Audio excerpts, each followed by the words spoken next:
एक सुनसान जंगल, और उस जंगल में बुरी तरह से जख्मी एक आदमी किसी से बचने की कोशिश कर रहा था। नमस्कार, मैं हूं सिद्धार्थ शुक्ला और सावधान यूपी फाइट बैक नाउ में मैं आपका स्वागत करता हूं। आखिर इस आदमी पर हमला किसने किया? किसी इंसान ने या किसी जानवर ने?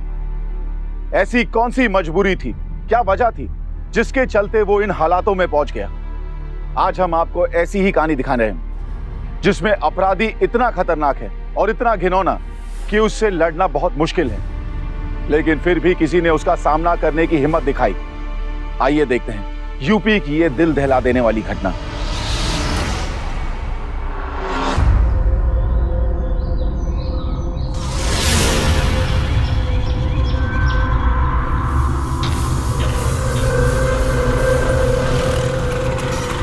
भैया, ये 5:30 की बस गई क्या? अभी नहीं आई है, बस आती होगी। Okay, thank you.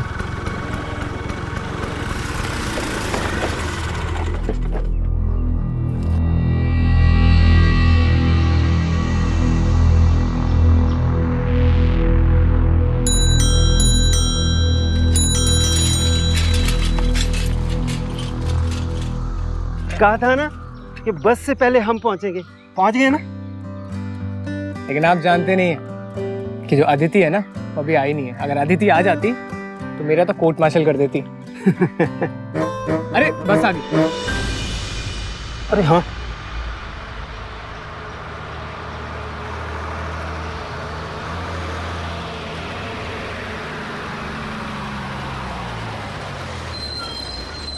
भैया।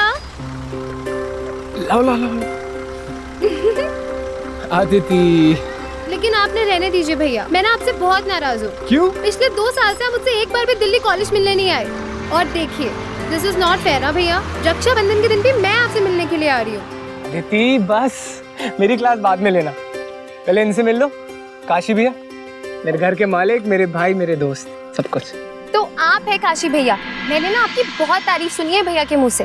भैया हमेशा यही कहते हैं कि घर से इतनी दूर गाँव में सिर्फ आप ही है जो उन्हें अपना बनाकर रखते हैं। और हाँ, महुआ भाभी भी। अरे हाँ, महुआ भाभी से मुझे याद आया कि मैंने सुना है कि महुआ भाभी बहुत ही अच्छा खाना बनाना जानती है।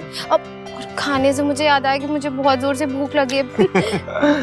अरे जैसन बोला था वैसन ही है आपकी बहन। और जल्दी चलो, सामान हम लेते हैं। आप भैया के साथ जल्दी चलिए। चलिए आप।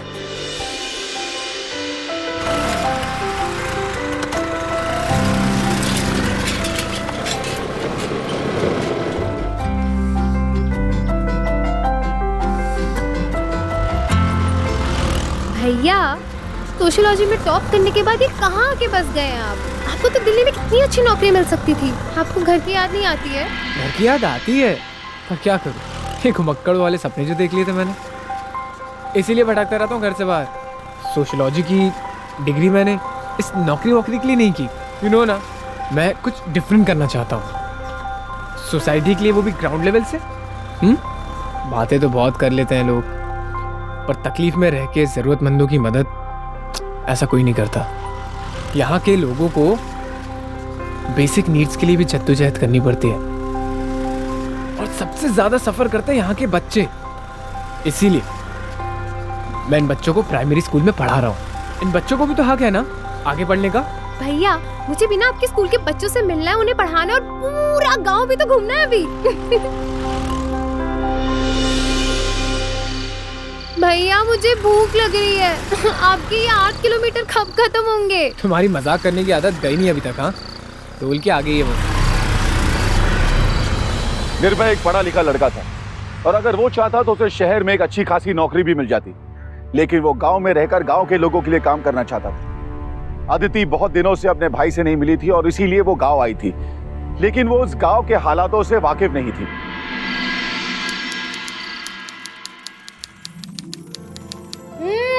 वाह भाभी, क्या खाना बनाया आपने कसम से। दाल, पनीर की सब्जी, चावल, रोटी सब एकदम अच्छा बना है। इतना अच्छा लगा तो और ले। नहीं भाभी, बस बस बस, मेरा पेट भर गया। दीदी, ये बिना बात को जाने बीच में टांग अड़ाने की आदत तुम्हें गई नहीं है? किस बारे में बात कर रहे हैं आप भैया? तुलना के बीच को बहस कर रही थी। अच्छा वो।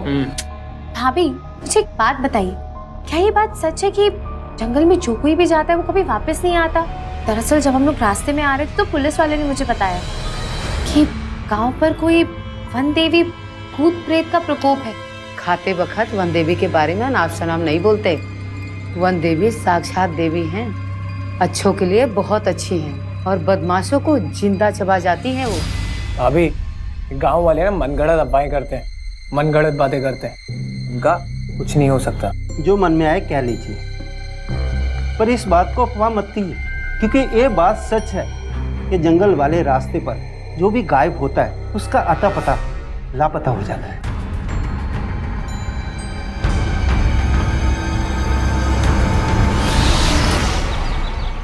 नमस्ते टीचर। नमस्ते बच्चों, बैठो। आज ये आपको पढ़ाएंगी। ये है अदिति दीदी, मेरी छोटी बहन। नमस्ते करो। नमस्ते दीदी। नमस्ते। दीदी आप बहुत अच्छी है। Thank you. दीदी आज आप क्या पढ़ाएंगी? मैं ये सोच रही थी कि मैं तो आप लोगों के गांव में नहीं हूँ, तो क्यों ना आप लोग मुझे अपने गांव के बारे में बताओगे ना? हाँ, तो मैं ये पूछ रही थी कि आपके गांव में एक ऐसा जंगल है ना जहाँ पे लोग गायब हो जाते हैं हमेशा हमेशा के लिए, क्या ये बात सच है? हाँ दीदी, वहाँ भूत रहता है। दीदी मेरी दादी माँ कहती है मुंह बंद करके सोना चाहिए, नहीं तो जंगल वाला राक्षस पेट में घुस के सारा खाना खा लेता है। दीदी एक दिन आप भी गायब हो जाओगी। जो जंगल की देवी पे हंसता है वो गायब हो जाता है, वो गायब हो जाता है, वो गायब हो जाता है, वो गायब हो जाता है।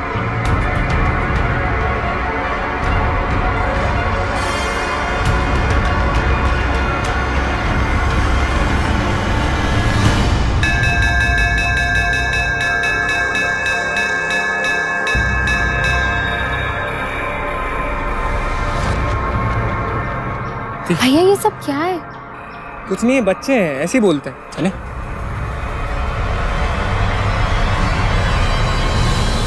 गांव में एक डर फैलने लगा था। लोग अजीब तरह से गायब होने लगे थे। माँ बाप के पास अपने बच्चों को देने के लिए कोई जवाब नहीं था, इसलिए उन्होंने झूठी कहानी बनाना शुरू कर दिया ताकि डर ना फैले। पर सच क्या था? क्या गांव में सचमुच कोई मायावी शक्ति थी या ये सब बस एक मनगढ़ंत कहानी? आखिर लोग कहां गायब हो रहे थे? अदिति चुप बैठने वालों में से नहीं थी। उसे लग रहा था कि दाल में कुछ काला है। ये कहानियां कितनी सच है ये तो अभी पता नहीं चल पाया, लेकिन अदिति ने मामले की तह तक जाने की ठान ली थी। कितना समझाया था, रात को अकेले जंगल से मत आना, मारे नहीं, वो गायब हो गए। क्या होगा मेरा? कहाँ जाओगी ढूंढने उनको?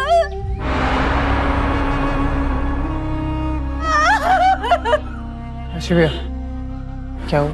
जंगल वाले रास्ते से मेरा पड़ोसी रमेश गायब हो गया कल रात। उसकी मेहरारू है। काशी भैया, ये भी तो हो सकता है कि रमेश कहीं रुक गया हो, गायब हो गया। ये कैसे कह सकते हो आप? अरे बहन, कहीं और गए होते तो आ जाते। अब तक तो जंगल के शैतान निगल गए होंगे उसको। ये कैसे धकियानुसी बातें कर रहे हैं आप लोग? ऐसे कैसे कोई गायब हो सकता है? जंगल में जरूर कोई गिरोह है जो अफवाहें फैलाकर लोगों को गायब कर रहा है। वाह, बिल्कुल सही कहा आपने मैडम। कानून भी अफवाह और अंधविश्वास को नहीं मानता, लेकिन इंसान जब कुछ अजीबोगरीब घटना घटते हुए देख लेता है ना, तो अच्छों की नजरिया जो है ना वो बदल जाता है। हमने भी इस जंगल में अजीबोगरीब घटना घटते हुए देखा है, इसलिए हम चुप बैठे हैं। अरे आपको पता भी है कि इस भूतिया जंगल के डर से यहाँ कोई पुलिस इंस्पेक्टर, कोई कांस्टेबल अपना ट्रांसफर नहीं करवाना चाहता। अरे बातें करना बहुत आसान होता है मैडम, समझिए आप। ये जंगल है और ये लाश भी नहीं मिलेगी आपको यहाँ। और पंचनामा हमारा काम है, हम करवा देंगे। अब हो गया, जान लिए सब कुछ। जाइए, हमें काम करने दीजिए। चलो चलो चलो देखो।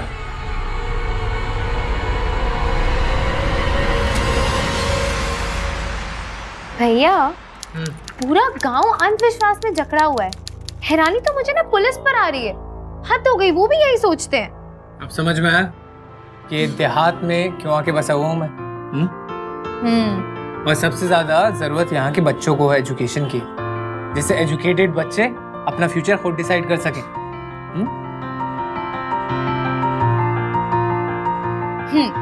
मुंह मीठा कीजिए। काम चलिए लाइए मेरा गिफ्ट। ये लो तुम्हारा गिफ्ट। भैया ये क्या है?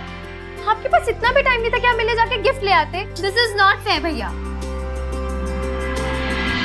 ठीक है, आपके पास टाइम नहीं था, लेकिन मैं आपके लिए रिटर्न गिफ्ट लाई। रुकिए। अच्छा क्या है? टन टन डियो। Oh my God, thank you so much. मुझे पता है ना कि मेरा फेवरेट डियो है। ये पूरे गांव में कहीं नहीं मिलता ये ब्रांड। इसे मैं अपने पास रखूंगा हमेशा अपनी जेब में। आखिरकार मेरी बहन ने दिया है, उसकी निशानी है। हाँ, thank you so much. Kashi भैया, अब आपकी बारी।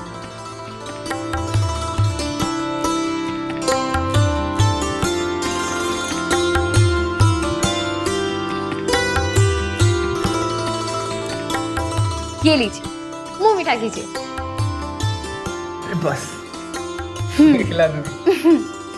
लेकिन भैया, मुझे आपसे ना गिफ्ट में पैसे नहीं चाहिए। तो फिर क्या चाहिए? आप ना मेरे लिए थोड़ा सा वक्त निकाल के ना मुझे पूरा गांव घुमा दीजिए, और मुझे वो जगह भी देखिए जहाँ पे लोग गायब होते हैं। पर्दाफाश जो करना है। बिल्कुल नहीं काशी भैया, आप इसको पूरा गांव घुमाना, लेकिन वो जंगल देखने की बात करे ना तो कान पकड़ के भैया वापस घर ले आना। बड़ी आई लेडी जेम्स बॉन्ड।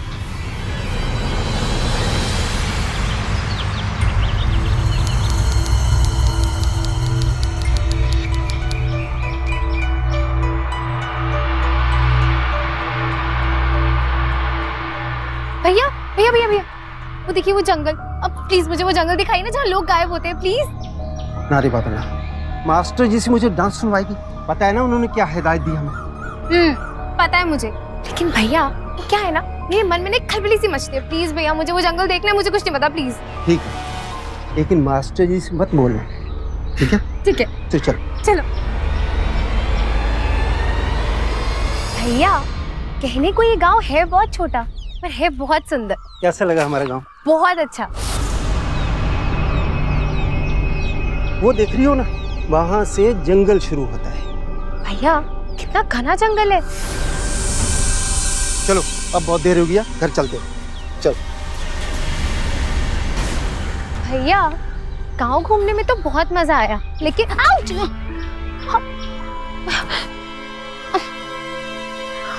चप्पल भी टूट गई, ऊपर से प्यास भी बहुत लग रही है।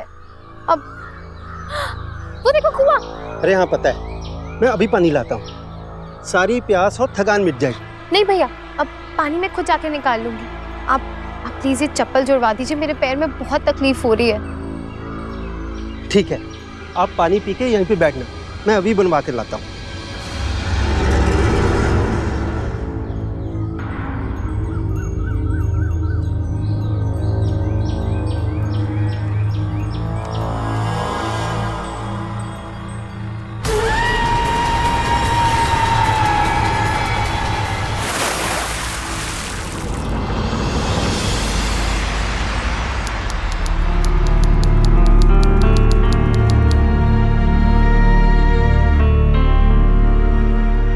घबराओ नहीं, तुम बिल्कुल सेफ हो।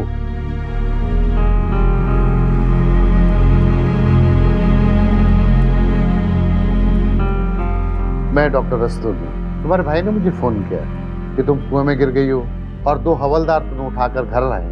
टाइम पर वो लोग नहीं लेके आते तो क्या होता?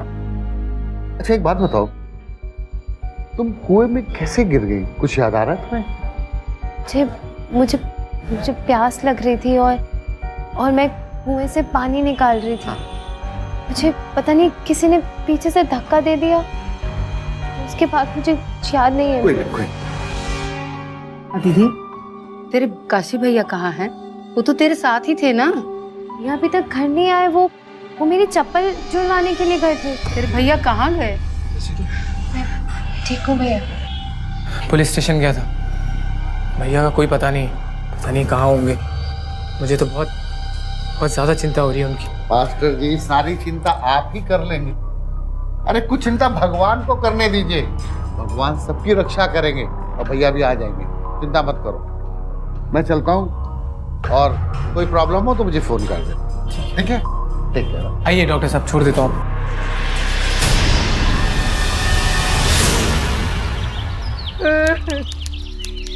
पता नहीं कहाँ चले गए, उनका कुछ पता नहीं चल रहा है। समझ में ही नहीं आ रहा ये हो क्या रहा है। अदिति को कोई कुएं में धक्का देके मारने की कोशिश करता है। काशी भी अचानक से गायब हो जाते हैं। काशी के लौट के आने का संभावना तो दिख नहीं रहा है हमें, वो भी गायब हो गया होगा शायद। ये आप क्या कह रहे हैं दरोगा बाबू? क्यों? इस जंगल में जो गायब हो जाता है उसके बारे में कुछ और भी कहा जाता है क्या? नहीं ना, जंगल से वापस नहीं आएगा वो। गायब हो गया तुम्हारा पति, और पंचनामा करवाना है वो हम बाद में करवा देंगे। लड़की का बयान लो पहले। लेकिन कल वो मेरे साथ घूम रहे थे और मेरी चप्पल जुड़वाने के लिए गए, उसके बाद पता नहीं कहाँ गायब हो गए। अब कोई मुझे कुएं में धक्का देकर मारने की कोशिश क्यों करेगा? अच्छा, तो अब जाके आपको इस बात की गंभीरता समझ में आई? इस जंगल में ऐसे ऐसे अजीब घटना घटती रहती है जिसके साथ तर्क वितर्क का कोई लेना देना नहीं होता मैडम, और इसीलिए इस जंगल के आसपास हमने पहरा बिछा के रखा है। भाभी आप प्लीज रोइए मत, काशी भैया के बारे में जरूर कुछ ना कुछ पता चल जाएगा, हिम्मत रखिए। अरे हिम्मत उन्हीं के साथ चली गई अदिति। अदिति चलो, बस का टाइम हो गया। भैया मैं ना भाभी को छोड़कर कहीं नहीं जा रही, मैं यहीं रहती हूँ भाभी के साथ। बच्चों जैसी बातें मत करो, इस बारे में कुछ बहस नहीं होगी। अब मैंने कह दिया ना। मैं जानता हूँ किस सिचुएशन से गुजर रही, पर ये मत भूलो कि तुम पे भी जानलेवा हमला हुआ है। मैं तुम्हें इस खतरे में नहीं डाल सकता। तेरा दिल्ली जाना ज्यादा इम्पोर्टेंट है, तेरा करियर ज्यादा इम्पोर्टेंट है। तेरा ना इस गाँव से और ना इस समस्या से कोई लेना देना है, ठीक है? दिल्ली जाएगी, पढ़ाई करेगी, अपने करियर पे कंसंट्रेट करेगी। हाँ भाभी, आप ही समझाइए ना दीदी को प्लीज। हाँ अदिति, निर्भय भैया सभी कह रहे हैं। आप हिम्मत रखिए, रोइए मत। मेरा दिल कहता है काशी भैया जरूर आएंगे। भैया आप प्लीज पुलिस से रिक्वेस्ट कीजिए कि वो ढंग से तहकीकात करें। मैं वादा करता हूँ तुमको विदा करने के बाद मैं इंस्पेक्टर से ही मिलने जा रहा हूँ, और अगर हो सका तो डीएसपी एसपी सब तक जाऊंगा। काशी भैया मेरे अपने थे, और उनका गायब होना, मैं प्रॉमिस करता हूँ तुझसे, मैं इस गायब होने के पीछे कौन है, किसका हाथ है, मैं इस बार पर्दाफाश करके रहूंगा। हाँ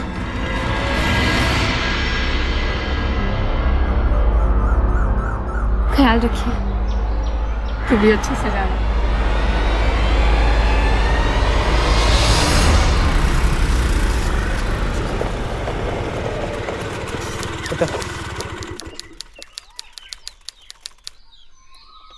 लो भैया हाँ, जैसे आपको काशी भैया के बारे में कुछ भी पता चले आप प्लीज मुझे बताइएगा। ऐसी बातें करती है पगली, क्यों नहीं बताऊंगा। तेरे बैग किधर है?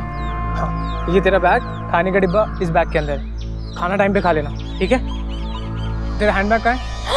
ओ भैया, हैंडबैग तो मैं घर पर ही भूल के बेड पर रखा था भैया। उसमें मेरा कार्ड होल्डर, आईडी कार्ड, पैसे सब कुछ उसी में ही है।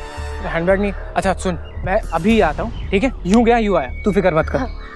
मौसी नमस्ते, मैं 2 मिनट में आऊँगा, आप इसका ख्याल रख लेंगी प्लीज, ठीक है? आया ना आया 2 मिनट में। हाँ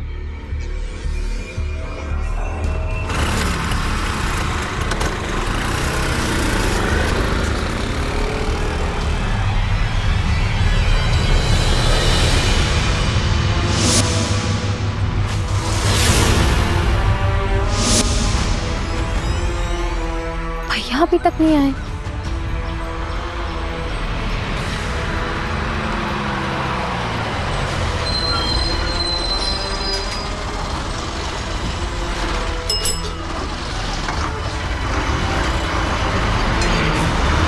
अब मौसी आप रुक जाइए ना, भैया आएंगे वो आपको छोड़ देंगे। ठीक है बेटा।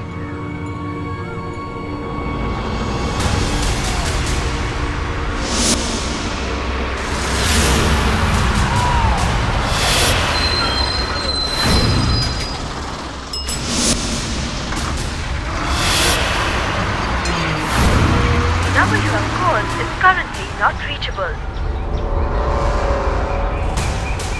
फोन भी नहीं लग रहा है। वैसे तो हर वक्त मुझे लापरवाह बोलते हैं, आज पता नहीं मेरी बस भी मिस करवा दी, कहाँ रह गए पता ही नहीं चल रहा है। मौसी पहले भैया ने कभी ऐसा नहीं किया, हम चलते हैं ना, घर चल के देखते हैं क्या बात, ठीक है?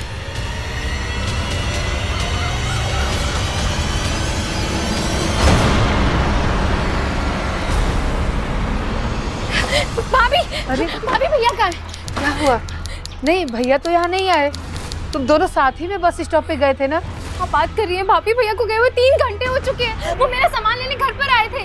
3 घंटे से? हे भगवान, लेकिन मैं सुबह से यहाँ बैठी हूँ, वो तो नहीं आए। पता नहीं कहाँ चले गए भैया, उनका फोन भी नहीं लग रहा है। Number you have called is currently not reachable. अरे क्या हुआ भाग्यवान?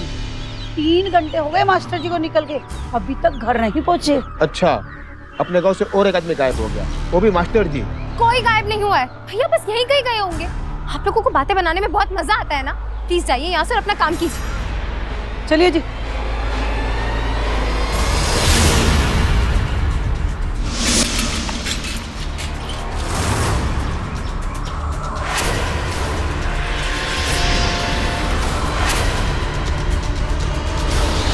रहस्यमय तरीके से गायब होने वाली लिस्ट में अब निर्भय सिंह का नाम भी शामिल हो चुका था और अदिति इस बात से काफी परेशान थी।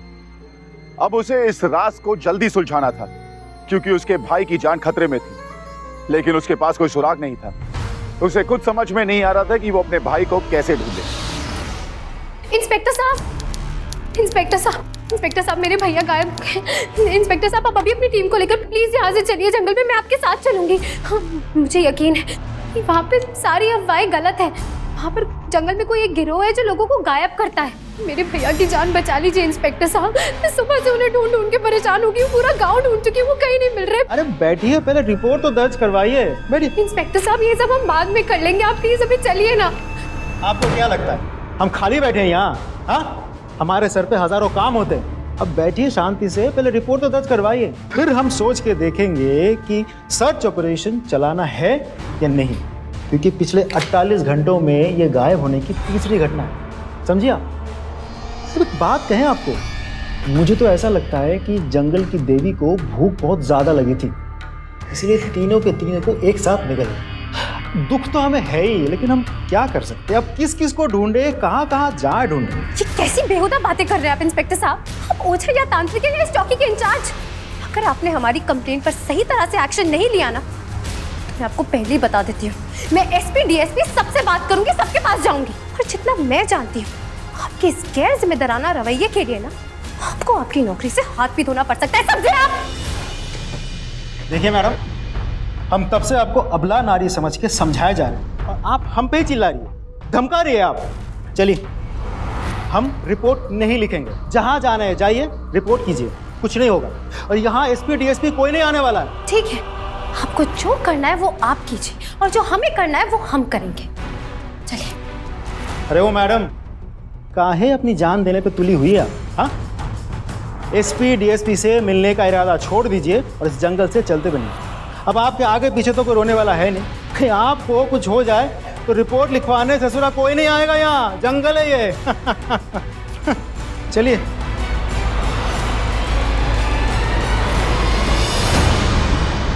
पुलिस हाथ पर हाथ धरे बैठी, अंधविश्वास फैला रही। अगर हम सब लोग मिलकर जंगल में जाकर तलाशी लेंगे ना, तो मुझे पूरा यकीन है वहाँ जरूर कोई ना कोई सुराग मिलेगा, जिससे ये पता चल जाएगा कि आखिर लोग गायब क्यों हो रहे हैं। इनकी बात में दम लगता है चाचा, हमें जंगल में तलाशी अभियान लेना चाहिए। अगर कोई आदमखोर जानवर भी हो तो उसे कब तक के खुला छोड़ेंगे? बिल्कुल सही कह रहे हैं आप। आखिर डरकर कब तक जीते रहेंगे?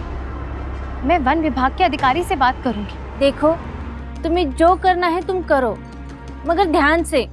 अभी अभी जवान भाई गायब हुआ इसका, ऐसे में कम से कम तुम तो अपने घर सही सलामत लौट जाओ। कायर नहीं हूं मैं जो इन अफवाहों के डर से मैदान छोड़कर भाग जाऊं।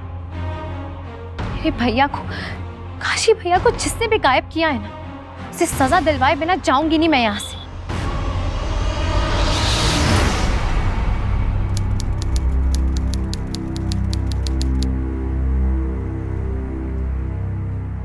ठीक तो है ना भाभी? घबराने की कोई बात नहीं है, थोड़ा आराम और नींद मिलेगी तो ठीक हो जाएंगी। मैं कुछ गोलियां दे रहा हूँ, खाने के बाद दे देना। ऐसे में भूख और नींद किसे सताती है डॉक्टर? मैं समझ सकता हूँ, पहले काशी और फिर मास्टर जी का इस तरीके से गायब होना बहुत ही दुखद है। मास्टर जी मेरे छोटे भाई जैसे थे, मैं तुम्हें और लोगों की तरह पीठ दिखाकर भागने के लिए नहीं कहूंगा। उसकी छानबीन होनी चाहिए और जांच में अगर मेरी जरूरत पड़े तो मुझसे मदद मांग लेना। Thank you doctor. मैंने सुना है गांव वाले कह रहे थे कि तुम शहर जा रही हो सीनियर ऑफिसर से मिलने के लिए और फॉरेस्ट ऑफिसर से मदद मांगने के लिए। जी, क्योंकि यहाँ के चौकी का इंचार्ज भी अंधविश्वास से डूबा हुआ है।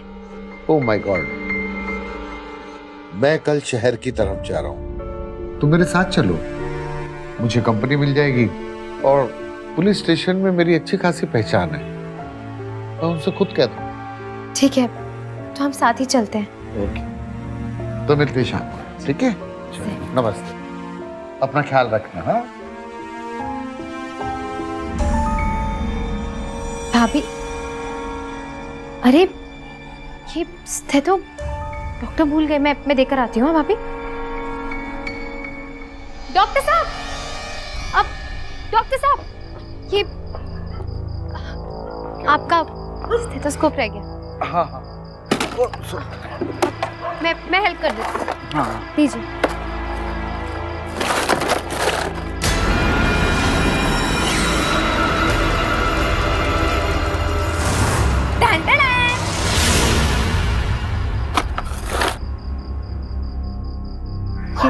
Thank you, thank you.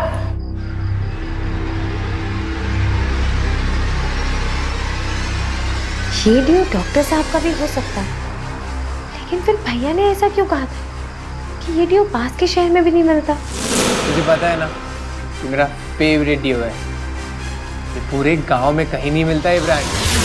अगर भैया का ड्यू है तो डॉक्टर साहब के पास क्या कर रहा है? क्या भैया के गायब होने में डॉक्टर साहब का कोई कनेक्शन है?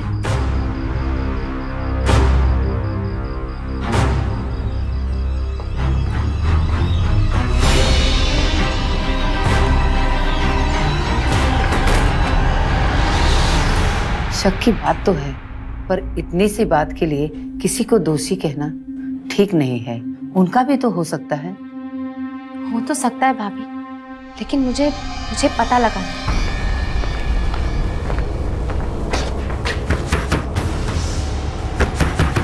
इस वक्त कौन होगा, मैं देखती हूँ। नमस्कार आदित्य जी।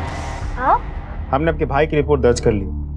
देखिए, आपने हमें थाने में गुस्सा दिला दिया था ना, तो इसलिए हम भी जरा गुस्से में आ गए थे, वरना हमारे जैसे मेहनती और सच्चा पुलिस इंस्पेक्टर आपको यहाँ कहीं नहीं मिलेगा। और आपके भाई मिल जाएंगे, जमीन आसमान एक कर देंगे। आप अब चिंता मत कीजिए। और देखिए, आप पे वैसे भी एक हमला हो चुका है, तो हम चाहते हैं कि आपको हम पुलिस प्रोटेक्शन दें। लेकिन ये सब, अदिति जी बात सुनिए हमारी। आपके घर के आसपास 2 पुलिस कांस्टेबल हमेशा रहेंगे, कभी भी आपको जाने की जरूरत पड़े आप पूछ के जाइए। अरे लेकिन मैंने पुलिस प्रोटेक्शन मांगा ही कब है? आप अपना काम कर रहे हैं, अपनी ड्यूटी कर रहे हैं, ये अच्छी बात है। आपने FIR भी दर्ज कर ली, लेकिन मुझे ये पुलिस प्रोटेक्शन नहीं चाहिए। अदिति जी, आप समझते काहे नहीं? देखिए, आप क्या चाहते हैं क्या ना चाहते हैं कुछ फर्क नहीं पड़ता। हमें लगता है कि आपको पुलिस प्रोटेक्शन देने चाहिए, हमने दे दिया बस। ओह अच्छा, समझ गई मैं सारी बात। आप पुलिस प्रोटेक्शन के नाम पर हमें हमारे घर में नजरबंद करना चाह रहे हैं ना? फिलहाल ऐसा ही कुछ समझ लीजिए। देखिए, रात बहुत हो चुकी है, हम चलते हैं, नजर रखना।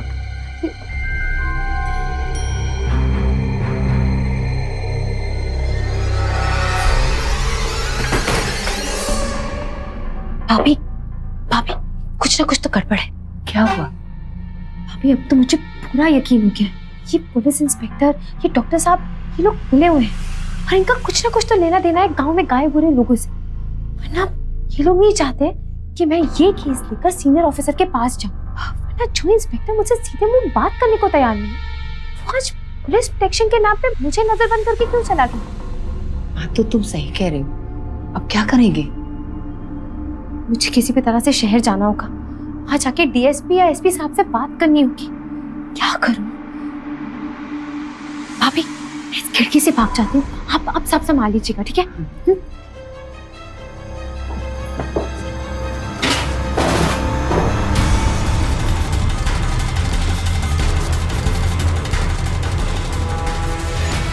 अरे लड़की भाग गई।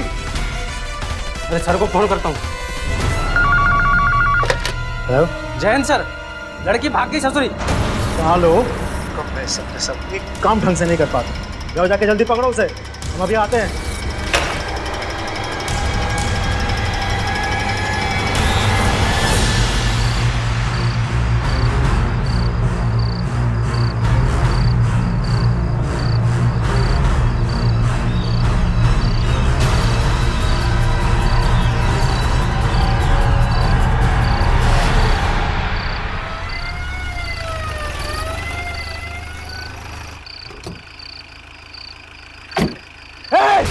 सो रहा हो यहाँ?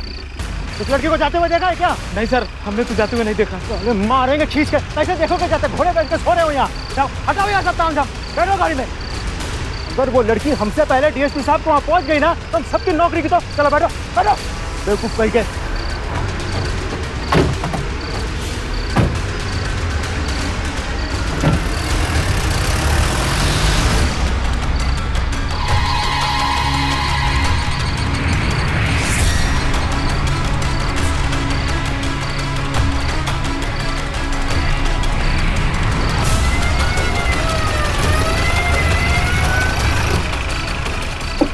लड़की मिली क्या? तुम लोगों से एक लड़की संभाली नहीं जाती। बैठो चुपचाप।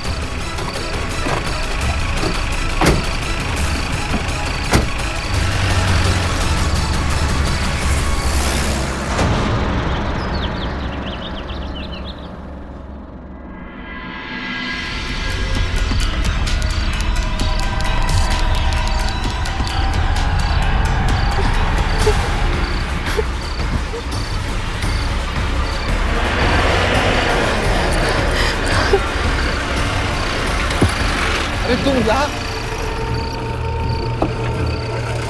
मैंने तुमसे कहा था ना।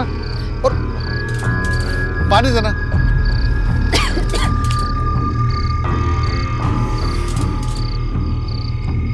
और पी लो पानी।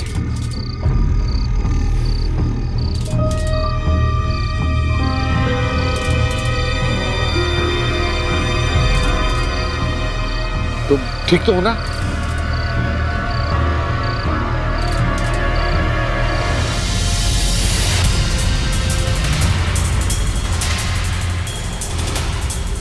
आदित्य जी नमस्कार। नमस्ते जी, नमस्ते। सर, मेरी बात का यकीन कीजिए, ये डॉक्टर और थाने का इंस्पेक्टर दोनों मिले हुए हैं और गांव में गायब हो रहे लोगों के पीछे भी इन्हीं का ही हाथ है। देखिए आदित्य जी, हम आपके बात पे यकीन भी करें तो बिना सबूत के सब छूट जाएंगे। पूरे गिरोह को पकड़ने के लिए हमको ठोस सबूत चाहिए।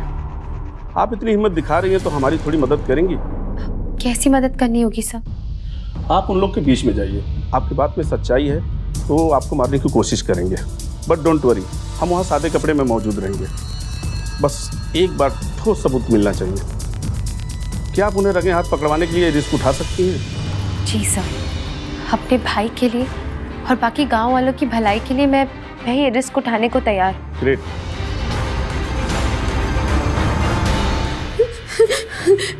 आप ठीक तो हैं? जी सर, लेकिन इन लोगों ने मेरे भाई को और बाकी सब लोगों को।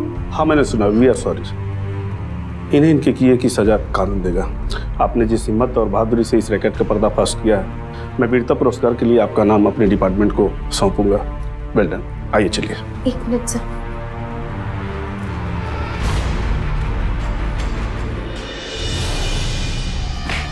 हम लोगों का अवैध किडनी का व्यापार अच्छा खासा चल रहा था, लेकिन डिमांड बढ़ गई थी। वैसे तो किडनी ट्रांसप्लांट के लिए ब्लड ग्रुप, क्रॉस ग्रुप और एंटीजन सब मैच करना पड़ता है। रेयर ब्लड ग्रुप के लिए जो किडनी मैचिंग होती है उसके दाम अच्छे मिलते हैं। एक वीक पहले हमें एक पार्टी मिली थी जो हमें AB नेगेटिव ग्रुप की किडनी के लिए 30-30 लाख रुपए देने को तैयार थी, लेकिन उन लोगों को किडनी बहुत जल्दी चाहिए थी। क्योंकि मैं डॉक्टर हूं, मुझे मालूम था कि गांव में 3 लोग का ग्रुप AB नेगेटिव है। ले जाओ इन दोनों को। चलो चलो।